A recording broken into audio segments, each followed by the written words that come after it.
Hola, espero que estén bien. En este video hablaremos acerca del conjunto de los números reales. Entonces vamos a ver cuáles serían las características de este conjunto.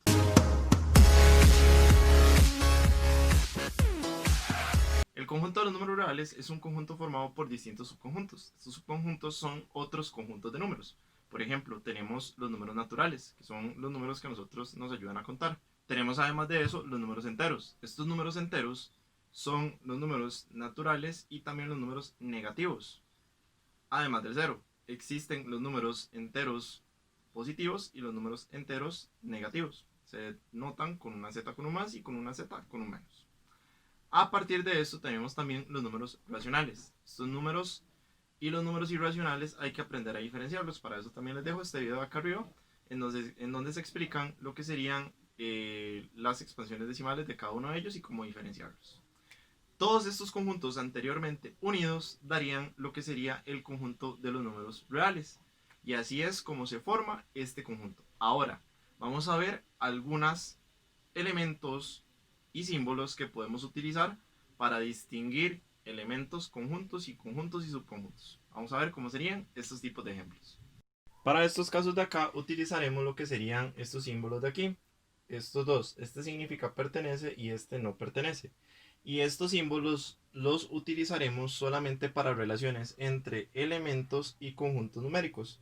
Entonces solamente lo vamos a usar para relaciones entre elementos y conjuntos.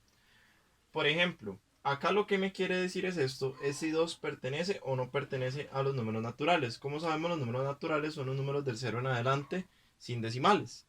Entonces, en este caso de acá, al 2 pertenecer a los números naturales, yo lo que hago es colocar el símbolo de pertenece. Después de esto tenemos lo que sería el 3 a los números enteros. Como ya conocemos que son los números enteros, entonces yo diría que el 3 efectivamente pertenece a los números enteros. Y luego de eso seguiríamos con el 0, con los irracionales. Ya conocimos el número de el conjunto de los números irracionales.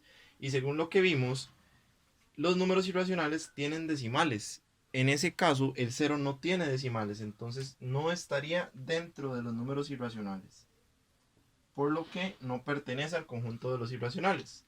Ahora, si nosotros pasamos menos 8 tercios a decimal, veremos que nos da algo como menos 2,6666. Eso significa que es menos 2,6 periódico. Al ser periódico, es una expansión decimal infinita periódica, está dentro de los números racionales. Entonces, en este caso, menos 8 tercios sí pertenece a los números racionales. Vamos por esta otra expresión de acá. Tenemos raíz de 17 y los números irracionales. Si nosotros pasamos raíz de 17 a decimales, me daría algo como 4,123 y luego un 1, un 0 y ahí seguirían los números decimales. Eso significa que es una expansión decimal infinita no periódica. Al ser infinita no periódica significa que este número, raíz de 17, sí pertenece a los irracionales. Siempre es bueno las raíces y las fracciones que tengamos pasarlas a decimal y ver cuál es el resultado que tenemos, porque puede que a la vista parezca que sí o puede que no, entonces es mejor asegurarnos. En este caso de acá tenemos menos un medio. Menos un medio en decimales es menos 0,5. Y lo estamos relacionando con los números naturales. Si nosotros lo relacionamos con los números naturales, pues los números naturales no son negativos. Entonces, solo por este símbolo negativo ya podemos decir que este número no pertenece a los números naturales. Luego, menos 4 a los números enteros con un más arriba. Eso significa que es los números enteros positivos. Pero como tenemos un menos 4 negativo, entonces en este caso de acá no pertenecería a los enteros positivos. Si estuviera el símbolo de enteros sin el más, ahí sí, o con el menos también. Ahora, vamos con menos un medio. Ya menos un medio lo tenemos acá, que es 0,5. Y me están preguntando si es un número racional negativo. En este caso, al ser negativo y dar 0,5 y ser una expansión decimal finita, que es con decimales que nosotros podamos contar, en este caso sí pertenece a los números racionales. Y así sería como se usan los símbolos de pertenencia y no pertenencia. Vamos a ver otro ejemplo más. Para este segundo ejemplo utilizaremos estos otros símbolos de acá, que significa subconjunto y no subconjunto, o está contenido y no contenido. Se pueden usar cualquiera de las dos referencias mientras se utilicen para analizar de correcta forma lo que serían los conjuntos numéricos. En este caso ya no tenemos solamente un elemento, sino que tenemos varios o contamos con conjuntos grandes. Entonces tendremos que ir analizando cada uno de los elementos para ver si corresponde a estar dentro de el conjunto que a nosotros nos dan.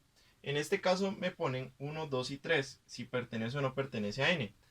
Al saber que 1, 2 y 3, cada uno de ellos pertenece al conjunto de los números naturales, entonces yo pongo que sí está todo este conjunto contenido en n. Ahora, tengo este otro, menos 4, 0 y 2. Yo sé que menos 4 está dentro de los enteros. Yo sé que 0 también está dentro de los enteros y también sé que 2 está dentro de los enteros. Entonces, al tener la conciencia de que los 3 o los elementos que sean dentro del conjunto estén dentro de acá, entonces utilizaríamos que si está contenido todo este conjunto en Z. En este caso, para poder saber si están en los irracionales, hay que ir pasando cada una de estas raíces.